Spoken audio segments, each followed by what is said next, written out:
पंडित जी की नीस राधिका ने उनके आगे एक सिचुएशन रख दी थी, या यूं कहें कि एक जिम्मेदारी उन्हें दी थी कि वो उसके पापा और बृजभूषण जी के बड़े भाई सूर्यभूषण जी से उनकी शादी की बात करें, उन्हें विनय के बारे में बताएं जिसे वो पसंद करती थी, और अपने फादर से बात करते हुए हेजिटेट कर रही थी क्योंकि उनका नेचर काफी स्ट्रिक्ट था और अपने आगे वो किसी की नहीं सुनते थे। पंडित जी ने राधिका की बात को समझते हुए सबसे पहला काम तो ये किया कि उससे विनय के घर और ऑफिस का एड्रेस मांगा। अपने बड़े भाई से बात करने से पहले वो खुद श्योर होना चाहते थे कि विनय एक अच्छा लड़का है और उसने अपने बारे में जो कुछ भी बताया है वो सब सही सही बताया है। विनय की प्रोफेशनल लाइफ को चेक करने की रिस्पॉन्सिबिलिटी उन्होंने अपने बड़े बेटे राघव को दी थी। जिस कंपनी में विनय जॉब करता था वहां पर राघव का एक दोस्त आकाश भी किसी सीनियर पोजीशन पर था, इसीलिए इस बात के चांसेस पूरे थे कि उन तक एकदम सही इंफॉर्मेशन पहुंचेगी। विनय की पर्सनल लाइफ के बारे में पता लगाने की रिस्पॉन्सिबिलिटी पंडित जी ने खुद ली थी। उन्होंने कोशिश की कि उसके एड्रेस के आसपास कोई पुरानी जान पहचान वाला मिल जाए, और ऐसा हुआ भी। एक दूर के जानने वाले उधर ही रहते थे, बल्कि विनय के घर से इतने पास थे कि उन्हें विनय के बैकग्राउंड के बारे में पता होना चाहिए था। फिर एक दिन सरला जी और बृजभूषण जी उससे मिलने पहुंच गए।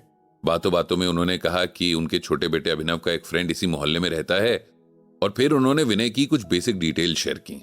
जवाब में उनके जानने वाले ने विनय और उसकी मां की तारीफों के पुल बांध दिए। उन्होंने बताया कि कैसे विनय की मां ने उनके पिता के बिना बहुत मेहनत करके उसे बड़ा किया और पाला पोसा था।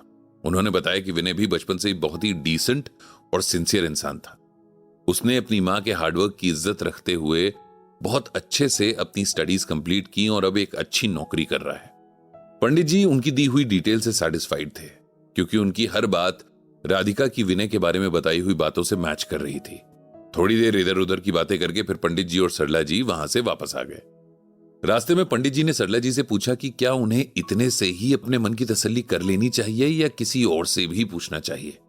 इस पर सरला जी बोले कि अगर इन्होंने, यानी जो उनके दूर के जानने वाले थे, उन्होंने विनय और उसकी फैमिली की इतनी तारीफ की है तो फिर किसी से पूछने की जरूरत नहीं है, क्योंकि उनकी तारीफ का मतलब वो इंसान वाकई बहुत अच्छा होगा, वरना वो पैसे लेकर के भी किसी की तारीफ नहीं करते हैं। उनके मुंह से तो मैंने बहुत कम लोगों की तारीफ सुनी है। ये सुनकर पंडित जी हंस पड़े। इधर अभिनव ने भी विनय के ऑफिस से सब पता करके बता दिया था। यहां से भी उसका फीडबैक काफी अच्छा था। बताया गया था कि वो बहुत जेंटल, वेल बिहेव्ड और हार्ड वर्किंग है और उसका फ्यूचर काफी ब्राइट है। अब पंडित जी दो तरफ से अश्योर्ड थे और उन्हें अब सबसे बड़ा काम करना था अपने भाई साहब से इस बारे में बात करने का। लेकिन उससे पहले वे खुद चेक करना चाहते थे कि क्या वे इस बात को आगे बढ़ाने के लिए कॉन्फिडेंट हैं, क्योंकि वे जानते थे कि उनके बड़े भाई के लिए यह बिल्कुल भी नॉर्मल बात नहीं होगी। And being a typical father, वो इस बात को आसानी से एक्सेप्ट भी नहीं करेंगे। कंफ्यूजन से भरे पंडित जी रूम में इधर उधर घूम रहे थे कि सरला जी की नजर उन पर पड़ी और उन्होंने पूछा कि आखिर बात क्या है, वो इतने परेशान क्यों हैं? पंडित जी ने जब वजह बताई तो सरला जी अपने रूम में गईं और एक कॉपी पेन लेकर लौट आईं। उन्होंने पंडित जी को बिठाया और फिर एक पेज को पेन से लाइन खींचकर दो हिस्सों में बांट दिया। अब उन्होंने एक तरफ पॉजिटिव और दूसरी तरफ नेगेटिव लिखा।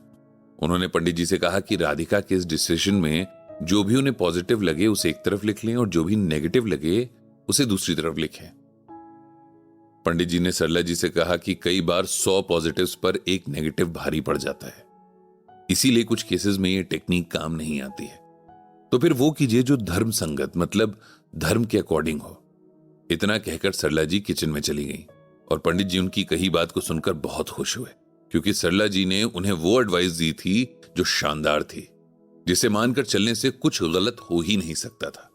अब पंडित जी को बस ये करना था कि अपनी श्रीमद् भगवद गीता खोलकर अपनी सिचुएशन में क्या बात धर्म के अकॉर्डिंग है ये समझनी थी। धर्म को सबसे पहले सिंपल वर्ड्स में समझना जरूरी है। तो इसका मतलब होता है वो करना जो सही है, और सही क्या है इसका फैसला करने की समझ बनाना कोई एक दिन या एक साल की बात नहीं है। इसमें बहुत टाइम और एक्सपीरियंस लगता है। कई बार एक सिचुएशन में जो काम धर्म के अकॉर्डिंग सही नहीं है, वही काम दूसरी सिचुएशन में सही होता है। इसीलिए आप सिर्फ परसेप्शन के बेस पर अपना फैसला नहीं कर सकते हैं। आपको सिचुएशन के हर पहलू को, उसकी वजह और उससे अफेक्ट होने वाले इंसान को समझकर अपना डिसीजन लेना होता है। अब एग्जाम्पल के लिए, किसी को दर्द पहुंचाना गलत है, फिर चाहे वो फिजिकल हो या मेंटल पेन हो। लेकिन कई बार डॉक्टर्स को अपने पेशेंट्स को ठीक करने के लिए उन्हें बहुत दर्द देना पड़ता है। उनका धर्म अपने पेशेंट को ठीक करना है। और अगर इस काम में कुछ ऐसा करना भी पड़े जिससे उन्हें टेम्परेरीली परेशानी हो रही है तो इसे गलत नहीं कह सकते हैं। श्रीमद् भगवत गीता में पंडित जी को अपने सवाल का जवाब मिल गया था। उन्हें अब पता था कि उन्हें क्या करना है और इसके लिए उन्हें सिर्फ एक श्लोक पढ़ना था और उनके सारे डाउट्स क्लियर हो गए। ये श्लोक कुछ इस तरह से था, श्रेयाम स्वधर्मो विगुणः परधर्मत् स्वनुतिष्ठात् स्वधर्मे दोष श्रेयः परधर्मोः। यहां भगवान श्री कृष्ण अर्जुन से कहते हैं कि हे अर्जुन, आओ मैं तुम्हें धर्म के बारे में बताता हूं। जिस तरह हर इंसान की अपनी एक सोच, अपने थॉट्स होते हैं, उसी तरह हर आत्मा का अपना धर्म होता है। धर्म यानी जो काम उसे सही लगता है।